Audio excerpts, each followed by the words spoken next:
And Anantha Sriram గారు, hearty welcome to you అండి.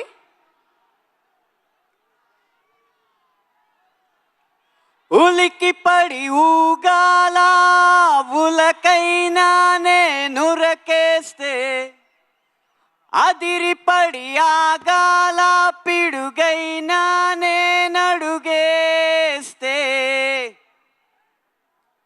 తెలుగు సినిమాని చూసి ప్రపంచం మొత్తం ఉలికి పడే రోజు, రామ్ చరణ్ రూపంలో తెర మీద అద్భుతాన్ని చూసి హాలీవుడ్ సైతం అదిరిపడే రోజు ఇంకెంతో దూరంలో లేదు. ఆ రోజు పెద్ది బల్ల గుద్ది రికార్డులు బద్దల కొట్టి మరి నిరూపించుకునే రోజు జూన్ 4, 2026. ఆ రోజు మొదలు మీ జోరు, మీ హుషారు ఎవ్వరు ఆపలేరు అని ఘంటాపదంగా తెలియజేస్తున్నాను. రాబోయే ఆ విజయ బేర్ని విజిల్స్ రూపంలో వినిపించడానికి విజయవాడ గడ్డకి, విజయవాడ నడి బొడ్డుకి విచ్చేసిన అభిమానులందరికీ, ఊరి నుంచి ఇక్కడికి ఉరుక్కుంటూ వచ్చిన ప్రతి ఒక్కరికి ఈ ఊపిరి సాక్షిగా వందనాలు అర్పిస్తున్నాను.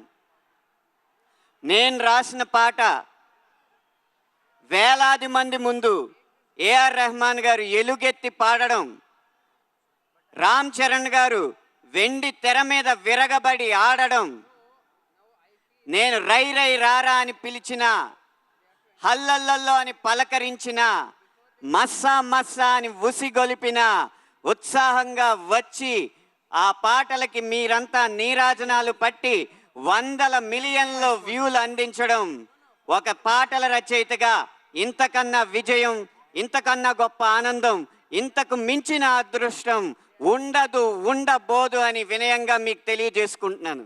ఇవన్నీ కూడా నాకు ఒకే ఒక్క సినిమాతో అందించింది ఆ ఒకే ఒక్కడు. అతను ఎవరో కాదు, ఒక క్రాస్ ఓవర్ అథ్లెట్.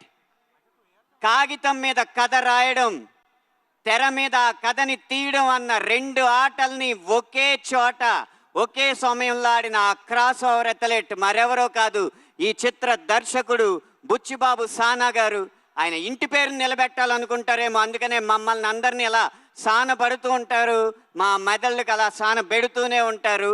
రేపు 4వ తారీఖున మీరు చూడబోయేది పెద్ది సినిమా మొదటి ఆట కాదు, పెద్దిని గెలిపించడానికి బుచ్చిబాబు గారు చివరి వరకు చేసిన పోరాటం అని నేను ఖచ్చితంగా చెప్పగలను. ఆ క్రాస్ ఓవర్ అథ్లెట్కి ఆట స్థలాన్ని, ఆట వస్తువుల్ని, ఆట జట్టుని అందించి అందరినీ అల్లారు ముద్దుగా చూసుకున్న కిల్లారు సతీష్ గారు, నిర్మాత గారు, వారందరికీ కూడా మనమందరం అభినందనలు తెలియజేయాలి, ధన్యవాదాలు తెలియజేయాలి. ఈ చిత్ర బృందంలో ఎవరి గురించి ఎంత చెప్పినా, ఆ ఒక్కరి గురించి మాత్రం ఏం చెప్పినా తక్కువే. ఆయన ఎవరో కాదు, ఈ చిత్రాన్ని నడిపించిన కథానాయకుడు mega power star Ram Charan గారు. గాయాల పాలైన షూటింగ్లో పాల్గొన్న ఆయన అంకిత భావం, మాలలో ఉన్నా సరే మల్ల యోధుడిగా తన శరీరాన్ని మలుచుకున్న ఆయన కష్టం, వాటెనకాలన్న కథలు వింటూ ఉంటే మీకొక్కొక్కరికి రోమాలు నిక్కపొడుచుకోవడం ఖాయం. కానీ ఈ సినిమాకి రామ్ చరణ్ గారి కంటే పెద్ద హీరో ఉన్నారు. అవును, మీరు వింటున్నది నిజమే. ఈ సినిమాకి రామ్ చరణ్ గారి కంటే పెద్ద హీరో ఎవరో కాదు, ఈ పెద్దిగాడి కథ కొండరాళ్లనే కండరాళ్లుగా మార్చి ఆడి పోరాడి ఖండాల్ని కదిలించిన పెద్దిగాడి కథ. మీరు టీజర్లో నిదర్శనం చూసే ఉంటారు. పెహల్వాన్ పెద్దిగా కనపడుతుంటే అక్కడ కనపడుతుంది రామ్ చరణ్ కాదు, ఆంజనేయ స్వామి అని ప్రతి గుండె ఈ ఆంధ్రప్రదేశ్, తెలంగాణ మొత్తం ప్రతిధ్వనించింది. అది ఈ కథకున్న బలం. ఏదో కొండ కింద ఊరు, 500 గడపలు కూడా ఉండవు. ఆ ఊరి కోసం పోరాడినోడికి దేశం మొత్తం ఎందుకు నీరాజనాలు పడుతుంది అంటారా? ఇన్ని కోట్ల ఎకరాలు ఉన్న ఈ దేశంలో ఆ 5 ఎకరాల కోసం దేశం మొత్తం 100 సంవత్సరాలు పోరాడి సాధించలేదా? ప్రతి ఊరు ఈ దేశానికి అయోధ్యే. అక్కడ పుట్టిన ప్రతి కొడుకు రాముడే. కన్న ఊరి కోసం, కన్న వారి కోసం అతడు చేసే ప్రతి ప్రయత్నం యుద్ధమే. ఆ పోరాటంలో అతన్ని ప్రేమించి అతని వెనక నిలబడ్డ మీలాంటి ప్రతి ఒక్కడు హనుమంతుడే. బలవంతుడే, భగవంతుడే. కాబట్టి ఈ పెద్ది కేవలం పైకి సినిమా కథలా కనిపిస్తున్నా ఈ పెద్ది కొండ కిందూరి రామాయణం.